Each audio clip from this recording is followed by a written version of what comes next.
On poursuit donc en compagnie de Pascal Thibault pour la chronique humanitaire. Comment ça va aujourd'hui, Pascal? Très bien, François. Écoute, de quoi est-ce qu'on va discuter? La semaine dernière, on était au niveau du passeport. Où est-ce qu'on s'en va aujourd'hui? Aujourd'hui, on va parler inévitablement du visa. Oui, oui. Hein, parce qu'on s'entend que c'est important de spécifier aux gens qu'il y a une grosse différence majeure entre le passeport et le visa. Un passeport nous permet de voyager en toute sécurité partout dans le monde.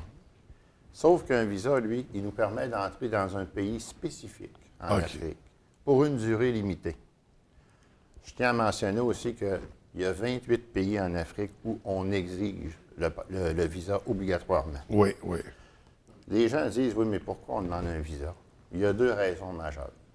La première, c'est que d'un, c'est pour permettre d'avoir un accès, de savoir qui rentre dans le pays. C'est important au niveau sécuritaire. Le contrôle des frontières. Exactement. Et deux, c'est une loi qui est imposée par le gouvernement africain du pays où tu vas. OK. Alors, puis veux pas, ben, c'est bon pour l'économie. Oui, oui, tout à fait. Beaucoup de touristes, il y a beaucoup de gens qui y vont. Ce qui est important de savoir, par contre, quand on fait une demande pour avoir un visa, ça ressemble un peu à un passeport, sauf que c'est très différent.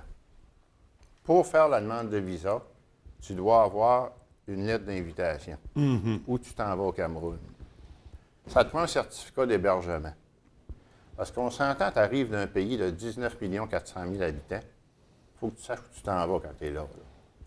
En plus de ça, ça te prend un certificat de la fièvre jaune, qui est obligatoire. Mais je tiens à mentionner que le certificat de la fièvre jaune, depuis 2016, on n'a plus besoin de le renouveler à tous les 10 ans. OK. Ça, c'est une nouvelle loi gouvernementale. Là, obligatoire, là, on se réfère au Cameroun. Exactement. Okay. On se réfère au Cameroun, mais dans tous les pays où tu vas. Qui demande le visa. Où est-ce qu'on a besoin d'un visa et le vaccin de la fièvre jaune est obligatoire, sauf que n'est plus nécessaire de se le faire donner à tous les 10 ans, comme c'était avant. Ça, c'est une nouvelle loi. Fait qu'une seule fois suffit? Une seule fois suffit. Alors, ça fait économiser des sous pour les touristes, pour les voyageurs qui font de l'aide humanitaire. Oui. Aussi, ce qui est important de signifier, c'est qu'il y a différents types de visas. Un peu comme le passeport, quand j'ai parlé dans ma première chronique. Tu as le passeport, tu as le visa touriste.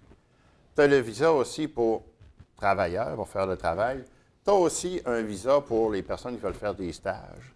Et tu as un visa transit. Mais dans ce cas-ci, on va parler du visa touriste. Oui, oui. Parce que la plupart des gens qui vont au Cameroun, c'est pour découvrir, c'est pour visiter.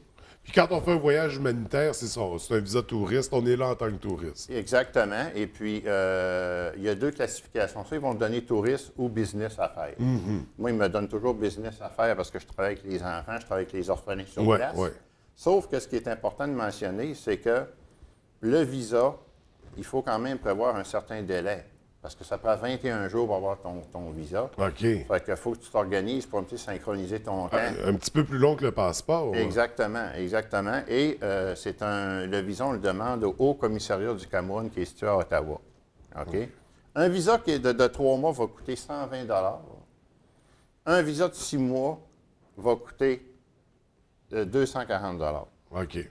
Fait que c'est ça, il n'y a pas d'avantage, c'est le double du prix littéralement. C'est le double du prix littéralement. Mais je peux vous dire une chose, que le visa au Cameroun est obligatoire. Oui, oui. Puis quand tu te fais vérifier, que ce soit par la sécurité, que ce soit par les autorités camerounaises, tu sors ton passeport et le visa, il est intégré dans le passeport avec le timbre. Et c'est marqué, les autres sont capables avec le numéro de série que tu as, c'est ton nom, tu es identifié, tu as toutes tes informations par rapport à l'individu qui voyage. Et aussi, des fois, tu sais, les gens disent « Oui, mais c'est long, ça arrive pas vite. » Je peux vous dire qu'ils reçoivent de nombreuses demandes. Et un document manquant fait en sorte que ta demande peut être refusée totalement. Il faut que tu t'assures de joindre les bons documents. La lettre d'invitation est obligatoire, le certificat d'hébergement, le certificat de la fièvre jaune aussi. Oui. La lettre d'invitation, on parle de quoi? On parle d'une lettre d'invitation qui dit un peu pourquoi on t'invite. C'est quoi le but de ton séjour? Et le certificat d'hébergement, lui, il va dire, bon, ben l'individu va héberger chez nous, va héberger dans telle structure de telle date à telle date. Donc, c'est des trucs qui doivent être planifiés. On doit savoir où est-ce qu'on s'en va, où est-ce qu'on va coucher. OK. Exactement, parce que si on ne se sait pas, les autorités vont te le faire savoir assez vite. Là. Donc, pour les voyages qu'on appelle voyages sac à dos, c'est un peu plus compliqué aller chercher un visa. Oui, c'est compliqué, mais encore là, si tu arrives, tu es en règle, tu as ton passeport, tu as ton visa, François, il n'y a aucun problème. Puis justement, avant de venir faire ma chronique, j'ai justement parlé aux responsables, aux conseillers culturels du Haut-Commissariat, puis ils m'expliquaient un peu tous les détails là, par rapport à ça. Ouais. Donc, les démarches sont quand même assez complexes, assez longues. On s'y prend à l'avance. On s'assure d'aller chercher toutes les bonnes informations puis de planifier notre voyage pour pouvoir répondre aux questions puis remettre les documents concernés aux bonnes personnes au bon moment. Puis aussi, bien, le visa, quand on donne un visa multiple qui est bon pour 90 jours, tu peux rentrer tant que tu veux au Cameroun.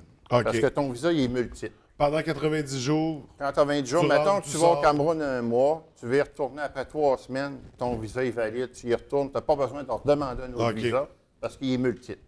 OK. Il est bon 90 jours. Donc, ça vaut la peine. Ça vaut vraiment la peine et puis pour le prix aussi, là, c'est quand même abordable. Pour être en sécurité puis être conforme aux règles de la République du Cameroun, évidemment. Donc, une démarche à commencer en même temps qu'on fait la démarche du passeport, finalement, peut-être même un peu avant, pour tenir compte du délai si on est plus serré dans le temps. Ce que je tiens à dire, c'est quand on fait une demande de visa, il faut que ton passeport soit valide encore au moins 6 mois. OK. Parce que s'il n'est pas valide moins de 6 mois, tu ne peux pas, ils vont tous refuser ta demande.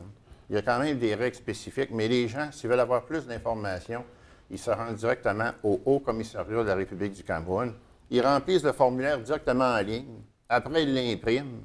Mais ils renvoient ça là, par courrier sécuritaire, évidemment, parce qu'il faut que tu mettes ton passeport, ton certificat de vaccination, tes lettres d'invitation, ta lettre ton certificat d'hébergement.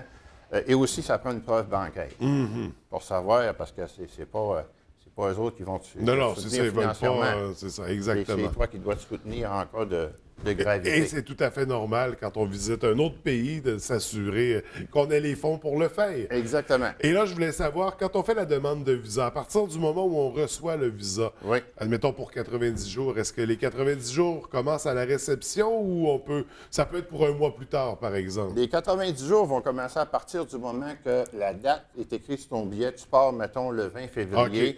Le visa prend effet à partir du 20 Fait que février. si mon voyage est juste prévu pour le mois d'octobre, je peux commencer mes démarches Oui, maintenant. sans problème. Je vais avoir mon visa pour la période, dans la mesure où mon passeport est encore valide à ce moment-là. Exactement, puis c'est préférable de le faire avant. Oui, Parce que si tu le fais trop tard...